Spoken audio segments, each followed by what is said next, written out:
안녕하세요.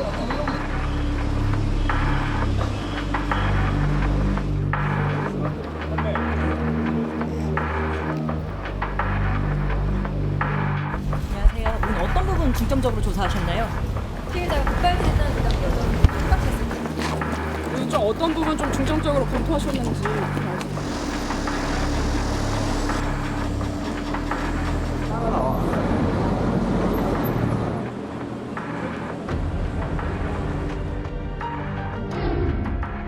정력 역주행 구속영장 신청이 오늘 있었다고 경찰이 밝혔습니다.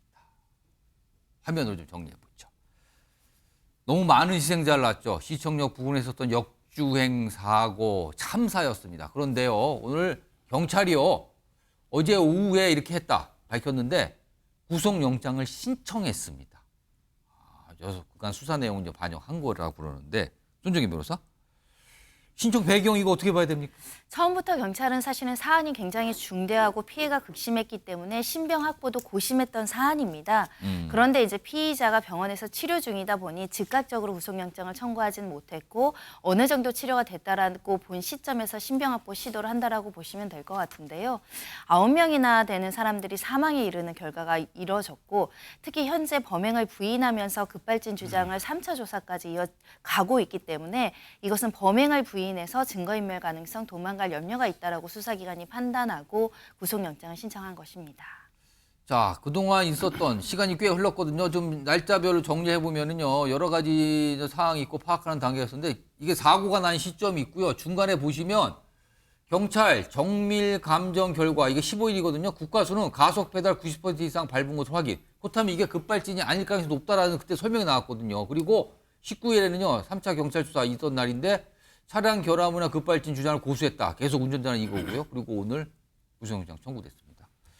이거 시간이 한 1분 정도 남았는데 손정 변호사, 이거 이제 경찰로 가고 영장 발부 가능성 있다고 어떻게 보십니까? 저는 이제 아주 높다 봐요. 워낙 이게 사건이 중대하고요. 예. 그리고 이제 국가수에서 엑셀 90% 이상 예. 결정된 스모킹 건이 있고요. 제가 보는 시각은요. 예. 피해자의 말이 100% 다 맞다 하더라도 예. 이 말은 이게 급발진이 맞다 하더라도 피해를 줄이기 위한 노력을 전혀 안 했어요. 왜 사람으로 갑자기 충돌합니까? 다른 차나 다른 데 박을 수 있잖아요. 아, 회피 운전. 그렇죠. 저는 그것만 가지고도 구속사유 충분하다 봐요.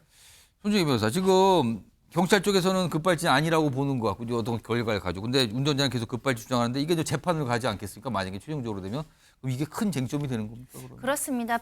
피고인은 이제 무죄 주장을 하면서 기계 결함 가능성이라든지 국가수 결과가 신빙성이 없다라는 것을 다툴 여지가 있는데, 문제는 다수의 급발진 사건에서 보이는 통상적인 여러 가지 급발진으로 추정되는 사항도 현재로서는 확인되지 않기 때문에 예. 사실상 경찰에서는 이 브레이크를 밟았던 흔적은 없고 오히려 엑셀을 90% 이상 강하게 밟은 흔적만 국가수 감정 결과로 나오기 때문에 유죄로 입증할 수 있다라고 사건을 보는 겁니다.